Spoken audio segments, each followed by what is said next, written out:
Assalamualaikum warahmatullahi wabarakatuh.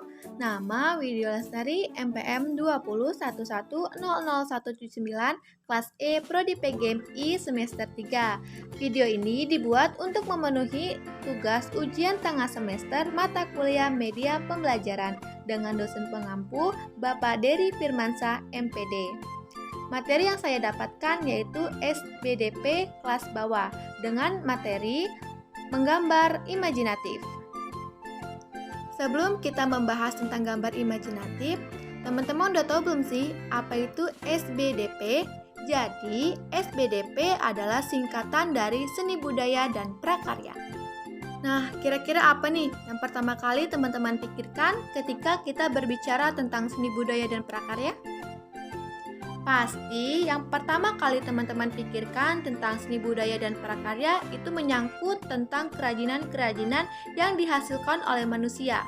Tetapi apa teman-teman tahu arti sesungguhnya dari seni budaya dan prakarya? Mari kita bahas bersama-sama. Yang pertama ada pengertian dari seni budaya. Seni budaya merupakan suatu hal yang tidak bisa dipisahkan karena saling berkaitan antara satu dengan yang lainnya. Seni budaya itu terdiri dari dua kata, yaitu seni dan budaya. Dan keduanya memiliki pengertian yang berbeda masing-masing yang perlu kita ketahui. Berikut pengertian dari seni dan budaya. Pengertian seni budaya.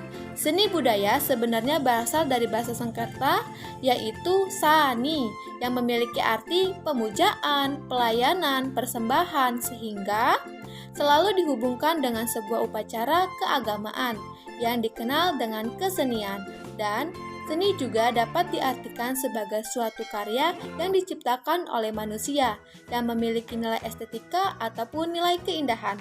Adapun cabang-cabang seni yaitu ada seni rupa, seni musik, seni tari, seni teater, dan seni sastra. Kemudian pengertian dari budaya. Kata budaya berasal dari bahasa Sanskerta yaitu budaya. Bentuk jamak dari budi yang berarti budi atau akal, yang kemudian diartikan sebagai hal-hal yang berkaitan dengan budi dan akal manusia. Budaya merupakan suatu kelompok ataupun masyarakat yang diwariskan secara turun-temurun dari generasi ke generasi berikutnya.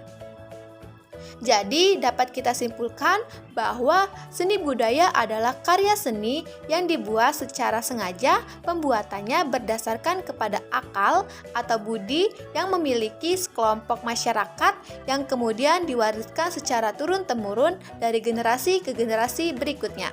Selanjutnya yaitu pengertian dari prakarya. Prakarya berasal dari dua kata yaitu pra dan karya. Pra memiliki arti belum dan karya memiliki arti hasil. Dapat didefinisikan dari prakarya sendiri adalah hasil kerja yang belum jadi atau masih dalam bentuk mentah. Nah teman-teman, dari pengertian-pengertian di atas mengenai seni budaya dan prakarya, kita dapat simpulkan bahwa seni budaya dan prakarya ini merupakan mata pelajaran yang memberikan kesempatan pada siswa untuk terlibat dalam berbagai pengalaman, apresiasi maupun pengalaman dalam bidang kreasi untuk menghasilkan suatu karya berupa benda nyata yang bermanfaat bagi kehidupan. Karena salah satu mata pelajaran yang perlu ada di sekolah dasar ialah seni budaya dan prakarya. Khususnya siswa SD itu pasti akan senang sekali jika kita belajar menggambar. Dalam hal ini, menggambar ataupun gambar imajinatif adalah salah satu contoh pembelajaran dari seni budaya dan prakarya. Baiklah, langsung saja kita bahas apa itu gambar imajinatif. Gambar imajinatif? Apa itu gambar imajinatif? Ada yang udah tahu apa itu gambar imajinatif? Ya, benar sekali. Gambar imajinatif adalah gambar yang dibuat berdasarkan imajinasi ataupun khayalan seorang pelukis. Gambar imajinatif itu mencerminkan apa yang sedang dirasakan dan sedang dipikirkan oleh seorang pelukis. Jadi, seorang yang belum melukis atau seorang yang ingin melukis itu perlu harus memikirkan apa yang ingin dilukis dan apa yang ingin digambar. Dan baru kemudian jika sudah dipikirkan apa yang ingin dilukis, baru deh kemudian membuat gambar imajinasinya.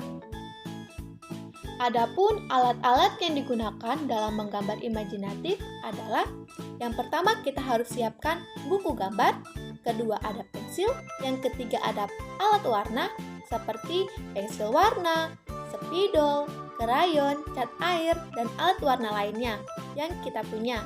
Yang keempat itu ada penghapus, yang kelima ada penggaris. Lalu, sebelum kita menggambar imajinatif, kita juga harus tahu apa itu ciri-ciri dari gambar imajinatif. Ciri-ciri dari gambar imajinatif yang pertama, gambar imajinatif ini merupakan khayalan seseorang yang dituangkan ke dalam bentuk gambar. Jadi, gambar imajinatif itu berasal dari khayalan seseorang. Kemudian, gambar imajinatif itu tidak bersifat nyata. Dan yang ciri yang ketiga yaitu di luar nalar manusia. Jadi, kita bebas dalam memikirkan apapun yang ingin kita gambar. Langkah terakhir yaitu ada langkah-langkah menggambar imajinatif. Yang pertama, pikirkan atau bayangkan objek yang terlihat dan ada di pikiran imajinatif kita. Yang kedua, jadi sebelum kita menggambar, kita nih harus membayangkan atau memikirkan dulu apa yang ingin kita gambar. Setelah dibayangkan, mulailah menggambar dengan menggunakan sketsa terlebih dahulu. Sketsa itu gambar tipis-tipis. Lalu, tebalkan gambar secara detail mengikuti sketsa yang ada atau yang sudah dibuat. Kemudian setelah kita menebalkan gambar itu, berilah warna pada gambar dengan menggunakan alat warna seperti pensil warna ataupun krayon. Nah, setelah itu barulah jadi gambar yang kita inginkan. Misalnya kita sudah berimajinasi bahwa kita ingin menggambar bunga. Jadi, yang pertama, kita bayangkan bunga apa yang mau kita gambar. Misalnya bunga mawar. Nah, selanjutnya, setelah kita pikirkan, kita buatlah pola ataupun sketsanya. Sketsa yang pertama kita buat itu tipis-tipis dulu, agar jika salah, mudah untuk dihapus.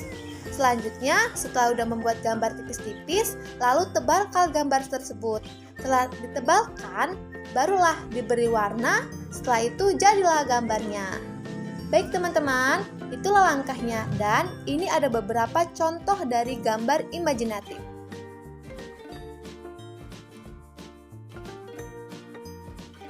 Baiklah teman-teman, itu tadi materi penjelasan dari saya mengenai materi SPDP atau Seni Budaya dan Prakarya kelas bawah mengenai gambar imajinatif. Semoga materi tadi bisa menambah pemahaman kita dan pengetahuan kita tentang gambar seni budaya dan prakarya, khususnya gambar imajinatif. Dan semoga bisa bermanfaat bagi kita semua. Baiklah, kurang lebihnya saya mohon maaf. Bila taufiq wal hidayah. Wassalamualaikum warahmatullahi wabarakatuh.